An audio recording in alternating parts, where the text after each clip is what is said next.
Rahayu para kadang kinasih Didos TV di mana saja berada. Ada pertanyaan yang sering ditanyakan netizen. Pertanyaannya adalah, benarkah perang Bubat itu ada atau tidak? Apakah itu karya fiksi penjajah Belanda? Mari kita coba telusuri satu persatu. Sejarah Majapahit masih banyak menyisakan misteri yang belum terungkap jelas. Walau sudah dilacak lewat manuskrip atau prasasti yang ada. Beberapa catatan masih menyisakan kontroversinya. Contohnya perang Bubat. Bagi yang percaya perang Bubat nyata, maka ini adalah analisis teks Pararaton Kidung Sunda tentang Bubat dalam perspektif ahli strategi. Kisah fiksi perang Bubat sebetulnya adalah invasi Raja Sunda yang gagal ke Majapahit dengan memanfaatkan strategi seperti strategi kuda Troya. Dengan memanfaatkan alasan pernikahan antar kerajaan.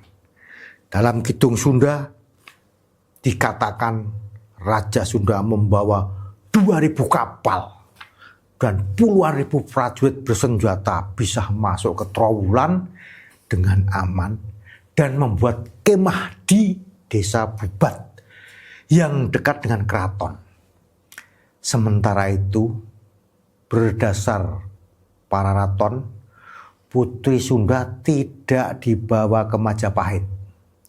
Tujuannya membawa pasukan sebanyak itu adalah invasi ke Majapahit langsung ke jantung ibu kotanya. Ternyata strategi ini gagal karena Prabu Hayam Wuruk dilarang untuk keluar benteng keraton untuk demi menjemput ke Bubat. Dan Gajah Mada yang khawatir akan situasi ibu kota yang berkonsultasi kepada Bre Prameswara yang menyarankan untuk menjaga keraton. Ternyata terbukti betul. Pasukan Sunda setelah melihat datangnya pasukan Majapahit langsung menabuh genderang perang. Sehingga terjadilah perang Bubat dan pasukan Sunda bisa dikalahkan. Tapi ingatlah, perang ini hanyalah fiksi saja yang disisipkan ke teks-teks kuno yang memviralkan Bubat adalah Belanda. Profesor Edi Sediawati, arkeolog Indonesia, mengatakan bahwa Bubat adalah sisipan penyalinan Pararaton atau malah tambahan orang Belanda pertama yang menelitinya. Fiksi perang Bubat ini diperintahkan untuk diajarkan oleh Belanda di sekolah-sekolah tahun 1900-an. Dengan tujuan agar Indonesia tetap terpecah-pecah saat itu. Karena saat itu menjelang Sumpah Pemuda 1928. Profesor Edi Sediawati mempertanyakan gencarnya peranan pemerintah kolonial di dalam memperkenalkan perang Bubat kepada publik. Oleh pemerintah Belanda, Kidung Sundayana dijadikan bahan ajar bagi siswa di AMS. Ada kepentingan Belanda di dalamnya. Jelas Edi Sediawati mengaitkan terbitnya teks-teks Kidung Sundayana tersebut yang dekat dengan peristiwa Sumpah Pemuda. Sementara yang bersumber dari Suma Oriental Tom Pires meneluskan, saat berkunjung ke Jawa sekitar tahun 1512, Tommy Pires diceritakan sejarah tentang perang mirip kisah perang Bubat, tapi dengan rombongan putri Cina bukan Sunda. Pada zaman Majapahit dipimpin oleh Bathara Raja Cuda, terjadi perjodohan dengan putri Cina. Putri Cina dikirim ke Majapahit dengan dihantarkan banyak sekali utusan resmi.